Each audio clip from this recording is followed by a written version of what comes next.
علي مولا علي علي مولا علي علي مولا علي علي علي مولا. لا حول ولا قوة إلا بالله العلي العظيم. أعوذ بالله من الشيطان الرجيم. بسم الله الرحمن الرحيم. الحمد لله رب العالمين والعاقبة لأهل التقوى واليقين. الحمد لله الذي جعلنا من المتمسكين بولاية أمير المؤمنين. الصلاة والسلام على نبينا وشفيع ذنوبنا وطبيب نفوسنا الذي سمي في السماء بأحمد وفي الأرضين بأبي القاسم محمد. اللهم صل على محمد وآل محمد وعلى آله الطيبين الطاهرين المعصومين الذين أذهب الله عنهم الرجس وطهرهم تطهيرا. اللهم صل على محمد وآل محمد. الله على أحبابهم وشيعتهم ومواليهم ولعنة الله على أعدائهم أجمعين من يوم عداوتهم إلى قيام يوم الدين. أما بعد فقد قال الله تبارك وتعالى في كلامه المجيد وفرقانه الحميد. بسم الله الرحمن الرحيم. اهدنا الصراط المستقيم. صلوات اللهم صل على محمد وآل محمد. ماشاءاللہ تمام مومنین دعا گو ہوں کہ اللہ کریم آپ تمام مومنین کا آیا اس بارگاہ میں عبادت کے طور پر شمار فرمائے. سب سے پہلے آپ مومنین کی خدمت میں، پھر اس مہدی دورہ حجت دورہ کی خدمت میں آج کی جشن کے حوالے سے مبارکباد پیش کرتا ہوں اور خداوند کریم کی بارگاہ میں دعا گو ہوں کہ اللہ آج کے اس مولود کے صدقہ میں، اس خوشی کے صدقہ میں آپ تمام مومنین کے گھروں پہ اللہ خوشیاں عطا فرمائے. اس خوشی کے صدقہ میں اللہ آپ کے گھروں سے تمام حوادثات کو، تکلیفات کو دور فرمائے. اللہ آپ تمام مومنین کی توفیقات میں اضافہ فرمائے. مل کے ایک صلوات پڑھیے بابا سے. اللهم صل على محمد وآل محمد. محترم مومنین، آپ کے سامنے قرآن مجید کی بہت ہی خوبصورت، بہت ہی پررونق صورت سے ایک چھوٹی سی آیت کو تلاوت کرنے کا شرف حاصل کیا کہ جو سورہ ہر روز اگر مسلمان نماز میں نہ پڑھے تو اللہ قبول نہیں کرتا. اس سورہ کی عظمت میں اتنا ہی کافی ہے، یا یوں کہوں کہ رب نے جب اپنے کلام کی ابتدا کی تو اسے پہلے رکھا. اسے تو اسی لیے اسے سورہ فاتحہ کہا ہے. سورہ فاتحہ چھوٹی سی آیت جس میں اللہ کریم نے ارشاد فرمایا کہ اہدنا الصراط المستقیم. آپ بزرگ بیٹھے ہیں تو میں کوشش کروں گا بزرگوں کو بھی ساتھ ساتھ لے کے. اس میں دو ترجمے کیے جاتے ہیں. ایک طبقہ یا ایک گروہ اس کا ترجمہ کرتا ہے کہ ہمیں سیدھی راہ دکھا. ایک ترجمہ ایک گروہ کرتا ہے کہ ہمیں سیدھی راہ پہ چلا قائم رکھا. میں کہتا ہوں جو فرماتے ہیں نا کہ ہمیں سیدھی راہ پہ چلا، وہ بھی ٹھیک فرماتے ہیں.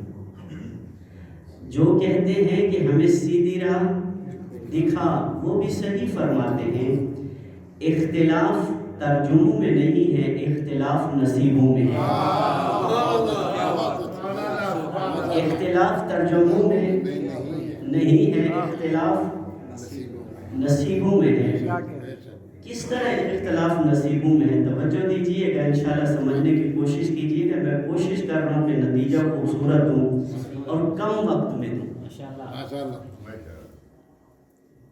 فرق کس چیز کا ہے؟ اختلاف کس چیز کا ہے؟ نصیبوں کا۔ کیونکہ اس آیت میں جو پہلا لفظ استعمال ہوا ہے وہ ہے اہدنا، ہدایت دے۔ آقا کی موجودگی میں ان سے دعا لینے کے لیے جملہ ان کی نظر کرو کہ ہدایت دو طرح کی ہوتی ہے۔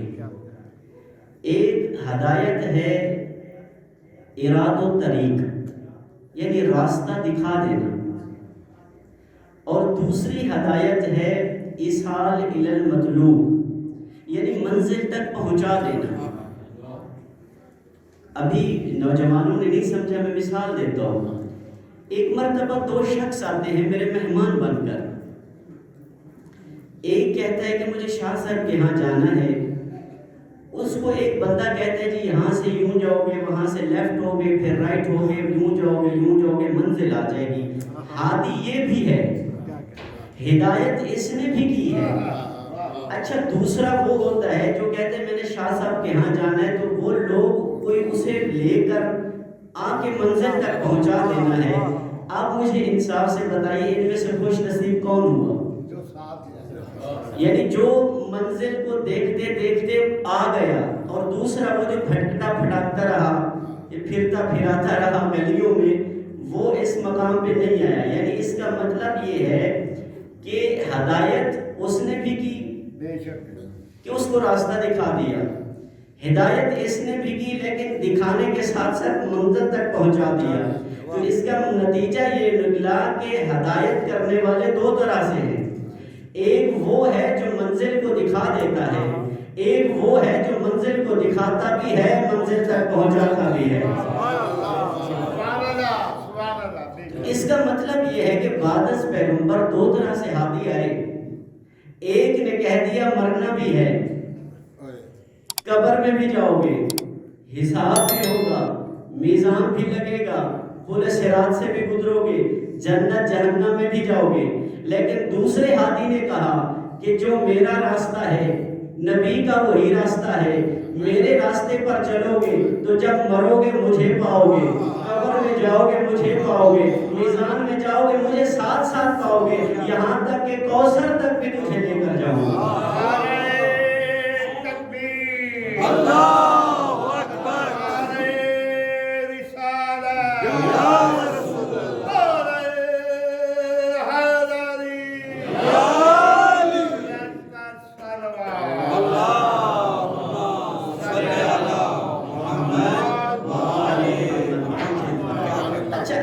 دو طرح کے اب ہو گئے۔ ایک ہادی جس کے پیچھے کسی نے چلا، وہ گلی کوچوں میں گھماتا پھراتا اس نے منزل تک لے آیا، دکھا دی منزل، لے کے بھی نہیں آیا، دکھا دی۔ اب دوسرے نے جو ہے وہ اس کے دامن کو پکڑا تو اس نے منزل کو دکھاتا منزل تک پہنچا دیا۔ اس کا مطلب یہ ہے کہ جس نے ان کا دامن پکڑا، کہ جس نے منزل دکھا دی، لیکن کسی نے جو اس کا دامن پکڑا منزل پر پہنچا دی۔ اب جس نے منزل کو دیکھا تو وہ دعا کر رہا ہے پروردگارا مجھے منزل پہ چلا، مجھے دکھا، مجھے منزل دکھا، مجھے صراط مستقیم دکھا۔ لیکن جس نے اس ہادی کا دامن پکڑا وہ کہہ رہا ہے پروردگارا جس ہادی کے پیچھے لگایا ہے اب مجھے در بدر بھٹکنے نہ دینا، پر اسی پر قائم رکھنا۔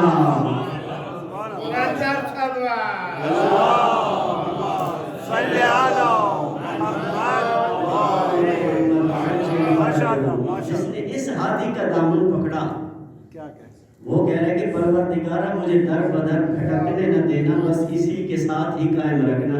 حدیث خوبصورت یاد آ گئی، رسول خدا نے فرمایا تھا نا کہ اگر دنیا کو دیکھو کہ وہ ایک وادی میں جا رہی ہے اور تنہا میرا بھائی دوسری وادی میں جا رہا ہے تو خبردار دنیا کے پیچھے نہ جانا، وہاں جانا چاہے تنہا ہوگا لیکن صراط مستقیم ہوگا۔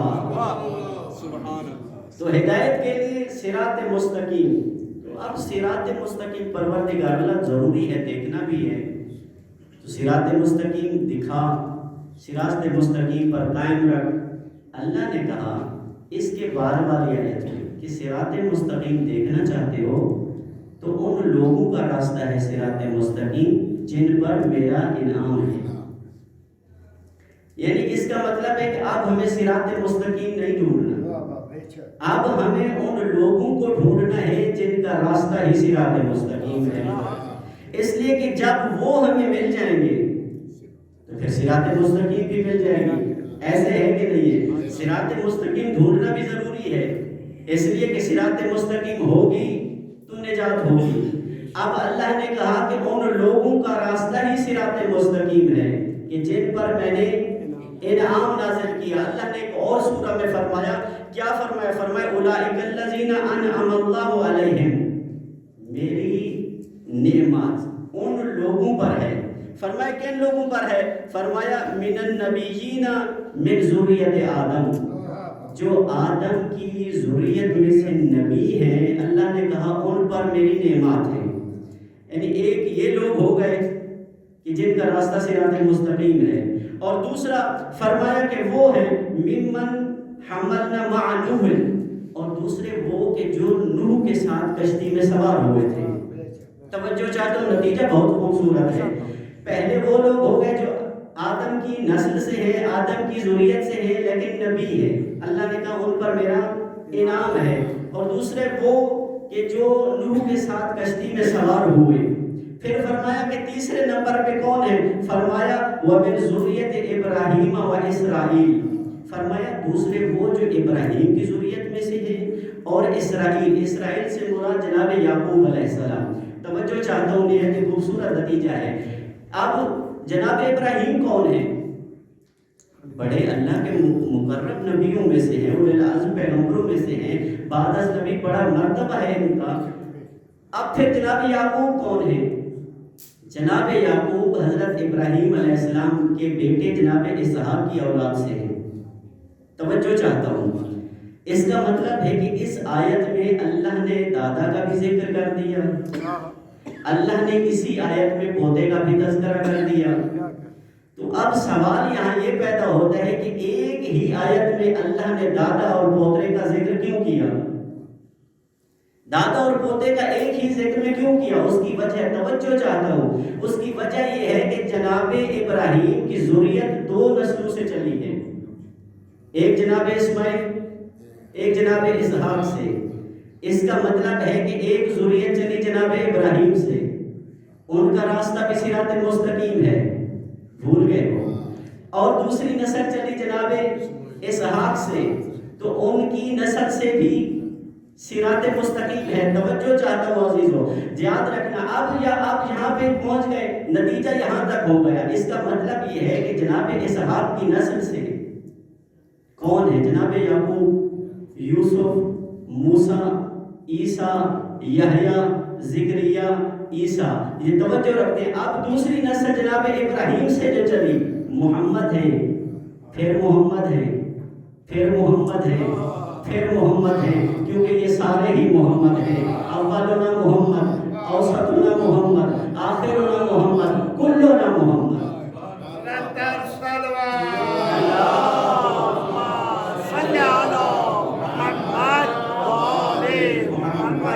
یہاں تک بات آ گئی، یعنی ایک ذریت چلی جناب اسحاق سے جناب عیسیٰ تک پہنچی، ایک ذریت چلی جناب اسماعیل سے مہدی تک پہنچی۔ اچھا حسن اتفاق دیکھیے، جو ان کا جانشین ہے وہ بھی غائب ہے، جو ان کا آخری جانشین ہے یہ بھی غائب ہے، وہ جس دن آئے گا یہ بھی اسی دن آئے گا، وہ جس دن ان کا ظہور ہوگا، اچھا ان کا نزول معجزہ ہوگا، ان کا ظہور معجزہ ہوگا، وہ مریم کا بیٹا، یہ فاطمہ کا بیٹا، وہ مریم کا بیٹا، یہ فاطمہ کا بیٹا۔ اب صراط مستقیم دیکھنا ہے، اب وہ مریم کا بیٹا، یہ فاطمہ کا بیٹا، جس دن ان کا ظہور ہوگا اس دن ان کا ظہور ہوگا۔ جب وقت ظہور ہو جائے گا نا، اور اور صراط مستقیم کی باری آئے گی تو جناب عیسیٰ پیچھے مسلح بچھا کے پوری کائنات کو بتائیں گے جن کا راستہ صراط مستقیم ہے وہ یہ ہے۔ نعرہ تکبیر، اللہ اکبر، نعرہ رسالت، یا رسول اللہ، نعرہ حیدری،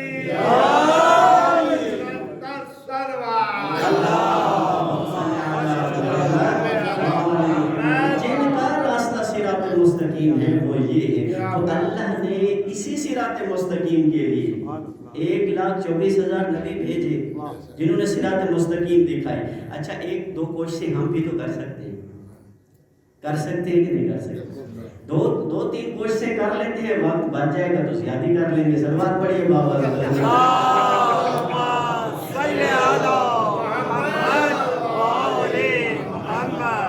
اچھا اب جو میں ایک چیز آپ کے سامنے پیش کرنے جا رہا ہوں وہ روایت نہیں ہے، ہو سکتا ہے کہ کوئی برادر کہے جی اس کا ریفرنس کیا ہے۔ صراط مستقیم، جو پڑھے لکھے جوان بیٹھے میرے تھوڑا ہیلپ کیجئے گا اس میں، صراط مستقیم کیا ہے؟ یعنی ایک سیدھی لائن، سیدھا راستہ، یا یوں کہوں کہ دو نقطوں کے درمیان شارٹ کٹ میں ملانے کو صراط مستقیم کہتے ہیں۔ اچھا میں ایک مثال دے دوں، میں جو سمجھانا چاہتا ہوں میں مثال دیتا ہوں۔ مثلا یہ وائٹ بورڈ لگاؤ، وہاں میں 2 ڈاٹ لگاؤں اور ہم کسی کو کہیں کہ آئیں بھائی اسے صراط مستقیم کھینچ دے، یعنی خط مستقیم کھینچ دے، سیدھی لائن کھینچ دے۔ ایک بزرگ اٹھے، وہ ہے کہ جی میں کھینچ دوں گا۔ اب توجہ چاہتا ہوں، جو یہاں میں سمجھانا چاہتا ہوں وہ بھی سمجھیے گا، جو نہیں کہنا چاہتا وہ بھی سمجھیے گا۔ آپ لوگوں کا اس بات میں امتحان ہے۔ ایک بزرگ اٹھے بغیر کسی سہارے کے، بغیر کسی وسیلے کے، انہوں نے قلم ہاتھ میں لیا، ایک نقطے سے اس نے خط کھینچنا شروع کیا، بڑھاپا تھا، ہاتھ ہلا، لائن ٹیڑھی ہو گئی۔ توجہ چاہتا ہوں۔ اب دوسرے نے کہا جی میں بنا دیتا ہوں، میں کھینچ دیتا ہوں، کوئی مشکل ہی نہیں۔ اب دوسرے صاحب اٹھے، بڑھاپا ان پہ بھی تھا، انہوں نے لائن کھینچنا شروع کی، بیچ میں کھانسی آ گئی، لائن پھر ٹیڑھی ہو گئی۔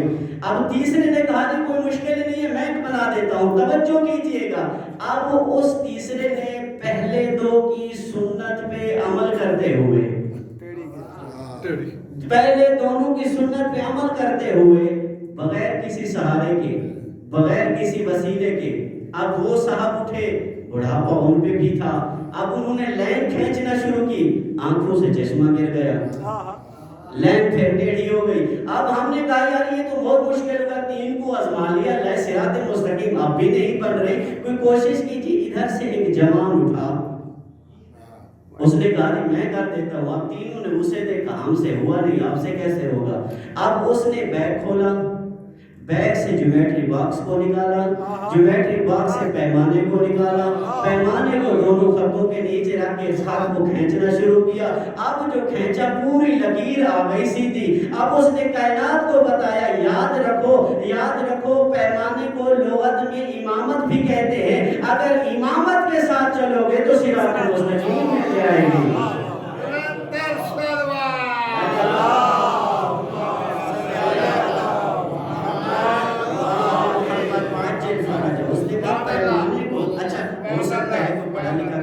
پیمانے کو کیسے امامت؟ اچھا مجھ سے نہ لڑیے، اب جا کے نہ ذرا آپ نے پیمانے کو دیکھنا ہے۔ آل محمد کے فضائل کو قسم سے دنیا چھپانے کی کوشش کرتی ہے، نہ جانے کہاں سے کہاں فضائل آ جاتے ہیں۔ جا کے گھر میں اس جیومیٹری باکس کو نکال کے سکیل کو دیکھنا، جسے فٹ کہتے ہیں، اس میں جب دیکھو گے 12 انچ ہوں گے، ان میں 12 انچ ہوں گے۔ اچھا ان 12 انچ میں 5 ڈاٹ ہیں، وہ 12 انچ نہ میں نے بتائے ہیں نہ 5 ڈاٹ میں نے بتائے ہیں، بس سمجھنا یہی چاہتا ہوں، سکیل بھی یہی کہہ رہا ہے، اگر صراط مستقیم دیکھنا ہے تو 5 کو اور 12 کو نہ چھوڑنا، صراط مستقیم مل جائے گی۔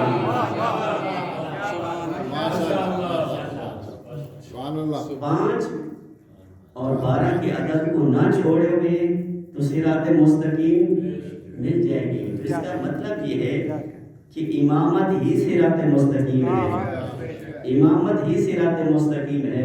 پروردگار اللہ کوئی اور کسی طریقے سے بتا دیتا کہ اس امامت میں صراط مستقیم کیسے ہے۔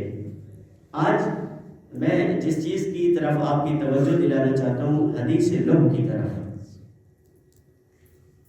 حدیث لوح سے ہم دیکھیں گے کہ امامت کس طرح صراط مستقیم ہے۔ حدیث لوح کیا چیز ہے، یہ ڈیٹیل ہے، بس ایک مختصر سی کہ جب امام حسین علیہ السلام دنیا میں تشریف لائے،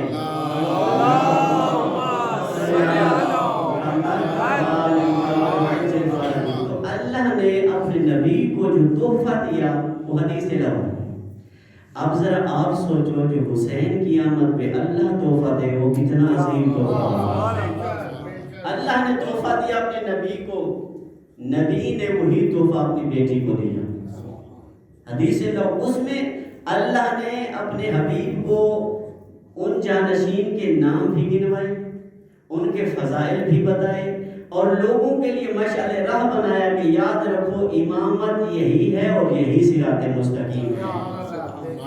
ہر معصوم کا تذکرہ ہوتے ہوتے اس امامت پہ جا کے پہنچا جس کا آج آپ جشن منانے آئے۔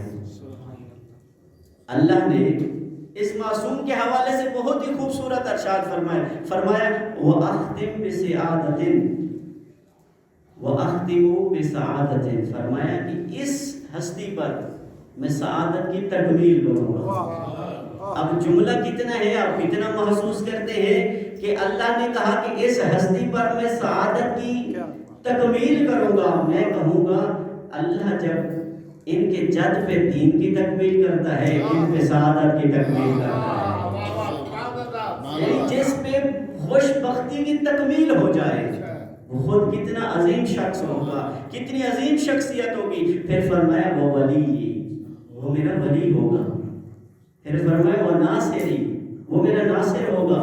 یہ میں نے پڑھ لیا، آپ نے سن لیا، اللہ فرما رہے وہ میرا ناصر ہوگا، اللہ فرما رہے وہ میرا ناصر ہوگا۔ پھر اللہ نے فرمایا وَشَاهِدٍ عَلَى خَلْقِي، وہ میری مخلوق پر گواہ ہوگا۔ اب مخلوق پر گواہ ہونا کوئی عام اعزاز ہے۔ سورہ توبہ میں آپ نے پڑھا ہے رسول کے خدا کے بارے میں وہ ارشاد ہے، اللہ نے فرمایا کہ اعمال کرتے رہو، آپ کے اعمال پر ایک تو میں گواہ ہوں، اور دوسرا میرا رسول، اور تیسرا مومنین۔ اس کا مطلب ہے میں ترجمہ تبدیل کر دوں، ایک اللہ گواہ ہے مومنین کے اعمال پر، ایک رسول شاہد ہے مومنین کے اعمال پر، ایک وقت کی حجت ہے، ایک وقت کی حجت بھی شاہد ہے۔ اس کا مطلب ہے وقت کی حجت اگر قید خانے میں ہو اور ان کے ماننے والے باہر ہوں پھر بھی وہ اعمال پہ شاہد ہے۔ اگر وقت کی حجت سامرہ میں ہو اور ماننے والے مدینے میں ہوں تو پھر بھی وہ ان کے اعمال پہ شاہد ہے۔ آپ نے توجہ کر لی، بہترین جملہ، اگر وقت کی حجت پردہ غیب میں ہو، ماننے والے G13 میں ہوں، تب بھی وہ اعمال پہ شاہد ہے، تب بھی وہ اعمال پہ شاہد ہے۔ اس کا مطلب یہ ہے کہ جتنے بھی اللہ نے حجت بھیجی ہیں وہ سب کے سب اعمال پہ شاہد ہیں۔ ان کے اعمال پہ شاہد ہونے پہ نہ زمین رکاوٹ ہوتی ہے نہ زمانہ رکاوٹ آتا ہے۔ جو جس طرح بھی جہاں بھی اعمال کرتا ہے اس کا شاہد اللہ بھی ہوتا ہے، رسول بھی ہوتا ہے، حجت بھی ہوتی ہے۔ نعرہ تکبیر، اللہ اکبر، نعرہ رسالت، یا رسول اللہ، نعرہ حیدری، بلندتر صلوات۔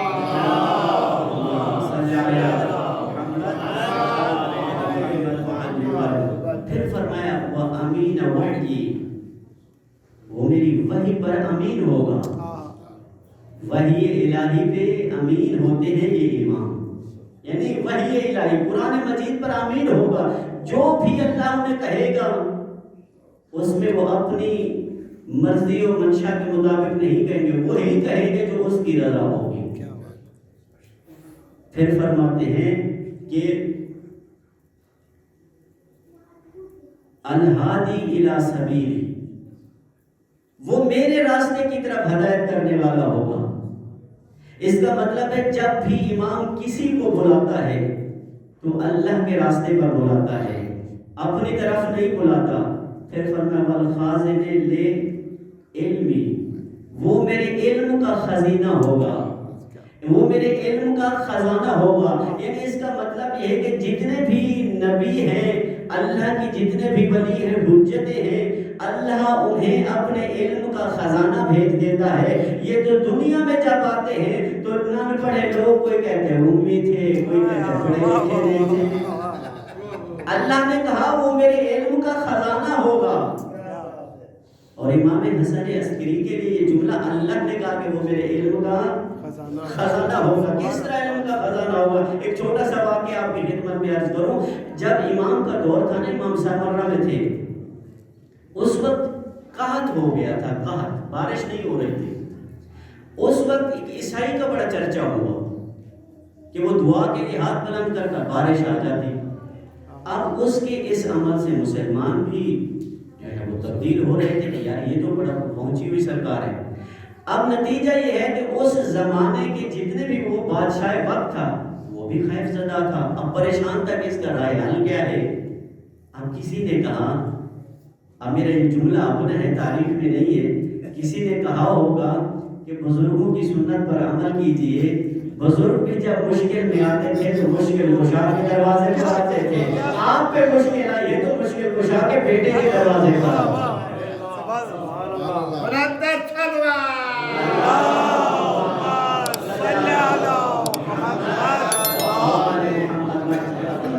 مشکل کشا کے بیٹے کے دروازے پر چلی۔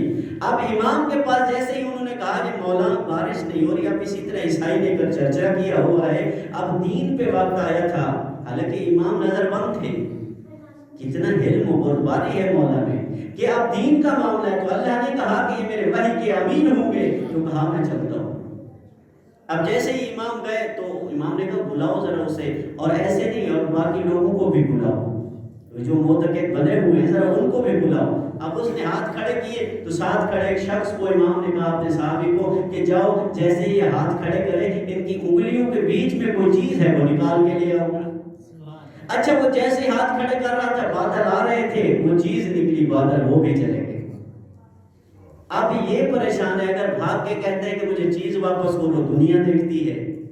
اب اس نے بعد میں بھی کافی وقت دعا مانگتا رہا، جب اس سے کچھ نہ ہوا، اب یہ آیا، کہنے لگا فرزند رسول وہ چیز میری واپس کر دیجئے۔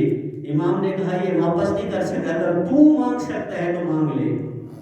یہ لگا رہا، بارش نہ ہوئی۔ اب جیسے ہی فرزند زہرا کو کہا گیا کہ آپ دعا کیجئے، تو امام نے سب سے پہلا جو عمل کیا، امام نے مصلی عبادت بچھایا۔ میں ایک پیغام دینا چاہتا ہوں اس واقعے سے بھی کہ امام نے مصلی عبادت بچھائے، 2 رکعت نماز پڑھی، ہاتھ بلند کیے، بادل آنا شروع ہوئے، بھاگنے والوں کی اولادیں بھاگنا شروع ہوئی، تو امام نے کہا ٹھہر جاؤ، یہ آپ کے لیے بادل نہیں ہے۔ جب وہ بارش برسا رہا تھا، اگرچہ وہ نبی کی ایک ہڈی کے وسیلے سے آ رہی تھی، لیکن فقط وہاں کے لوگوں کے لیے تھی۔ میں اللہ کی حجت ہوں، جب بھی بارش ہے فقط آپ کے لیے نہیں ہوگی، پورے علاقے کے لیے۔ تو کہا میں حجت خدا ہوں، مجھے یہ پتا ہے۔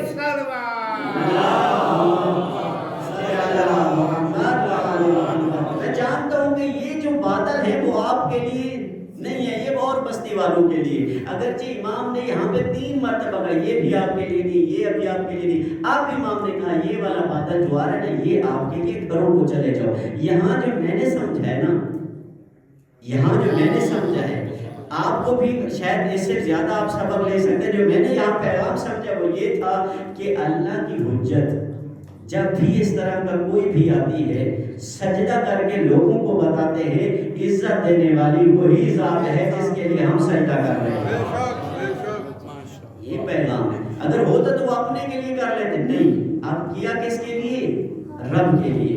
تو امام کی زندگی کے حوالے سے تقریباً میرے خیال 4 نشستیں آپ کی خدمت میں یہ حقیر حاضر ہو چکا ہے، شہادت کی مجلس بھی امام کی پڑھی۔ تو میں آج جو سوچ رہا تھا کہ کچھ نکات ایسے بنائے جائیں کہ 5 منٹ میں مولا کی زندگی کا خلاصہ دے دیا جائے۔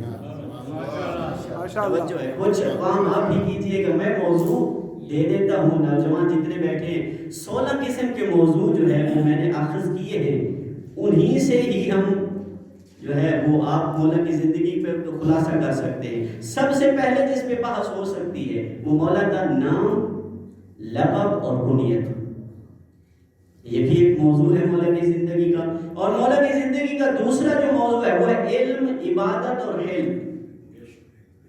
علم کے لیے تو آپ نے سن لیا نا، حدیث وحی میں اللہ نے کہا یہ میرے علم کا خزانہ ہے.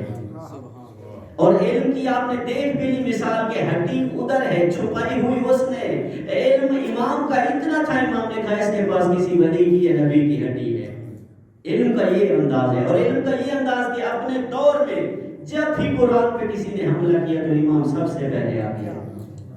آپ نے واقعہ سنا ہوا ہے تناقض بالخدا اسحاق کی کندی ملعون نے جو واقعہ لکھا، اس نے کتابیں لکھی، اتنا عرصہ کتابیں لکھنے، ایک ہی جملہ جو علم کا خزانہ ہے اس نے ایک ہی جملے سے اس کی پوری محنت کو ختم کر دیا. اور علم، امام کا علم اتنا ہے کہ جب مولا کو نظر بند کیا جاتا تھا نا اور کسی دربار میں لے کے جاتا، جتنے بھی ماننے والے ہوتے تھے مولا کے راستے پہ کھڑے ہو جاتے. اب گزرتے ہوئے مولا سب کو دیکھتے تھے، فرماتے تھے آج جا کے کہہ دو کوئی مجھے سلام نہ کرے. کتنی علم ہے، کتنی برداشت ہے نا کہ ماننے والے سامنے ہوں پھر بھی رضا الہی کے لیے خاموش ہوں. یہ مولا کا علم ہے. اور تیسرے نمبر پہ ہے مولا کی شجاعت اور مولا کی سخاوت. شجاعت اتنی ہے کہ اللہ نے بڑی طاقت دی مولا کو. یہ واقعہ پہلے بھی میں گزارش کر چکا ہوں کہ جب اس وقت کے حاکم نے اپنی فوج کو تیار کر کے امام کو چاہتا تھا کہ وہ امام پہ روک ڈالے فوج کا،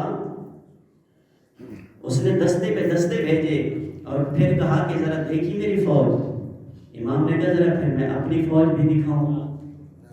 اب کہنے لگا آپ کی فوج کہاں ہے؟ امام نے جو زمین و آسمان پہ اشارہ کیا، جیسے ہی اس نے دیکھا تو سپاہ تھے جو اسلحے سے لیس تھے، گھبرا گیا. یہ شجاعت اتنے ہونے کے باوجود علم ہے کہ کچھ کر نہیں ہے. سخاوت کا مولا کا اپنا انداز ہے. جب بھی کسی مانگنے والے نے کہا امام نے اسے اپنے دروازے سے خالی نہیں کیا. اور تیسرے نمبر پہ مولا کی زندگی کے مراحل ہیں. یہ بھی ایک موضوع ہے بچوں کے لیے کہ مولا کی زندگی کا مراحل. بچپنا کہاں گزرا، لڑکپن کہاں گزرا، جوانی کس انداز میں گزری، اور وہی جوانی میں ہی چلے گئے دنیا سے. یعنی یہ زندگی کے مراحل. پھر مولا کی جو زندگی ہے وہ دشمنوں کے جو محاصرے میں جس انداز سے گزری ہے، یہ بھی ایک موضوع ہے کہ جس انداز سے مولا کی زندگی محاصرے میں گزر رہی ہے. سامرہ اس دور میں چھاؤنی تھی جہاں مولا کو رکھا ہوا تھا. اور تیسرے نمبر پہ ہے کہ فیض دیدار سے مرحومی.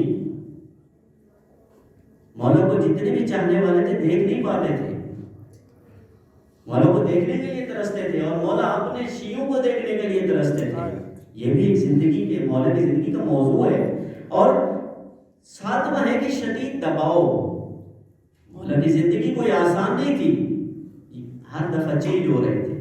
کبھی زندان چینج ہو جاتا، کبھی جو اوپر دربان ہوتا وہ چینج ہو جاتا. اچھا زندگی کے کتنی خوبصورت پہلو ہے. دشمن جتنے بھی ہوتے تھے وہ ظلم کرتے تھے، اور ظلم کرنے والے آتے تھے ظالم بن کے. جملہ سماعت فرمانا، ظلم کرنے والے آتے تھے ظالم بن کر، جب ان کی خدمت میں آتے تھے جاتے تھے انسان بن کر.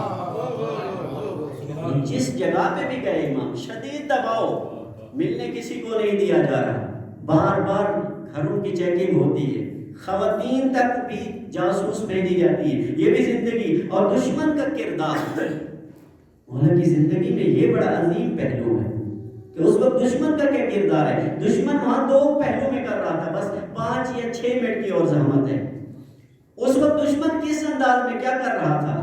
سامنے وہ یوں لگ رہا تھا، دنیا کو دکھا رہا تھا کہ میں امام کی تعظیم کر رہا ہوں، لیکن اندر سے امام کو نقصان دے رہا تھا. آپ نے وہ واقعہ سنا ہے نا، کسی نے اس کو نا تحفے میں گھوڑا دیا، تو گھوڑا بڑا سرکش تھا، یہ بیٹھنے لگا تو یہ گر پڑا. اس کو بڑا غصہ ہے. اس نے کہا یہ آپ نے کیا کیا؟ انہوں نے کہا جی یہاں ایک اور منظر آپ کو دیتے ہیں، اگر آپ بلا لینا حسن ابن علی کو اور ان کو یہ دے دیں، اگر صحیح ہو گیا تو اس کا مطلب ہے آپ کا گھوڑا ٹھیک ہو جائے گا. اگر ان کو کچھ ہوا تو لوگ دیکھیں گے، ہنسیں گے، آپ بھی خوش ہو جاؤ گے، آپ کا مقصد بھی پورا ہو جائے گا. یہ ہے دشمن کا کردار. اور کہتے ہیں جیسے ہی مولا کو کہا گیا نا کہ مولا آئیے، ایک جانور لیا ہے، ذرا دیکھ کے بتائیے جانور کیسا ہے؟ امام نے دیکھا، کہا جانور بالکل ٹھیک ہے، کہا ذرا آپ اس کی سواری کیجیے۔ اللہ کی حجت جیسے ہی جانور کے قریب آئی، علامہ ذیشان حیدر جواد نے اس جملے کو لکھا اور پڑھا بھی صحیح کہ جیسے ہی جانور کے قریب ہے اپنا دست امامت اس کی پشت پہ رکھا تو اس جانور کو بھی پسینہ آنا شروع ہو گیا۔ جانور یہ سر کو جھکائے کھڑا تھا۔ اچھا اس واقعے سے جو میں سمجھاؤں نا، میں یہ سمجھاؤں جانور بتا رہا تھا ارے میں جانور ہو کے اللہ کی حجت کو پہچان لیتا ہوں، انسان ہو کے کیوں نہیں پہچانتے؟ پیغام دے رہا تھا کہ میں اللہ کی حجت کو پہچان، یعنی دشمن کا کردار، پھر دشمن کی سازشیں، جو دشمن سازشیں کر رہا تھا، کبھی مولا کو قید خانے میں، کبھی شیر بھیج رہا ہے۔ آپ نے وہ واقعہ سنا کہ جب مولا کے قید خانے میں شیر جاتے ہیں، اب یہ دیکھ کے خوش ہو رہے تھے تھوڑی دیر کے بعد جائیں گے شیروں نے کھا لیا ہوگا، لیکن جب دودھ تھوڑی دیر کے بعد آئے منظر ہی کچھ اور تھا، امام بیٹھے ہوئے تھے درندے پاؤں میں جھکے ہوئے تھے۔ یہ امام کا کردار۔ پھر امام کی زندگی غیبت امام کے لیے ماحول سازی، کیونکہ اس کے بعد آخری امام نے آنا ہے اور اس کے لیے ایک دم سے اگر امام غائب ہو جائے تو یہ کیسا لگے گا؟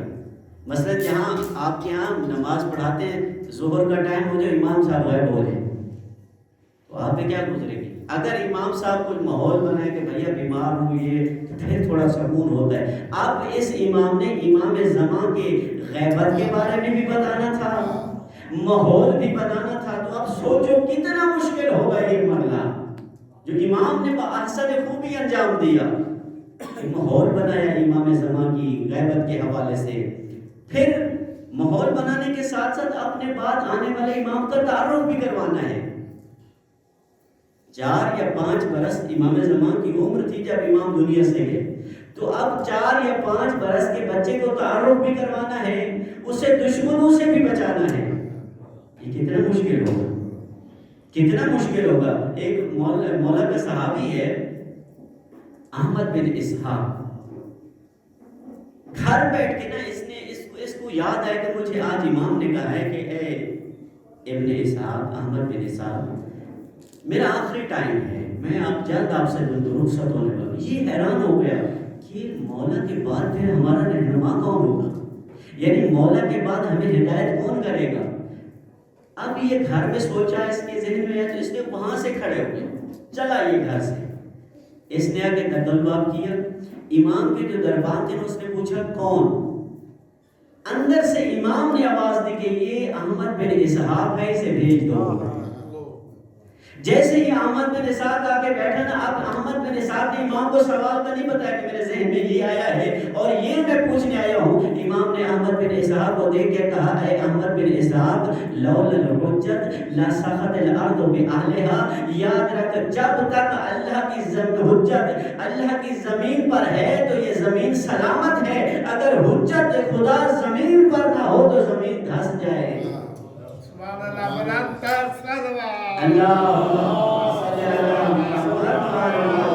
اب احمد بن اسحاق دیکھ رہے مولا کی طرف، کہا مولا اگر زمین حجت خدا سے خالی نہیں ہوتی پھر مولا ہمارا حجت آپ کے بعد کون ہوگا؟ امام، اب دیکھیں امام کی حفاظت بھی کرنی ہے، اپنے اصحاب کو بتانا بھی ہے۔ تو امام یہ کہہ کے تھوڑی دیر کے بعد ایک کمرے میں گئے۔ احمد بن اسحاق کہتے ہیں جب امام واپس ہے تو ان کے کاندھے پہ 4 ساڑھے 4 سال 5 سال کا بچہ تھا جن کا چہرہ چودھویں کے چاند سے زیادہ منور تھا۔ اللہم صلی علی محمد کہتے ہیں جیسے ہی میں نے اس کے چہرے انور کی زیارت کی دیکھتا ہی رہ گیا۔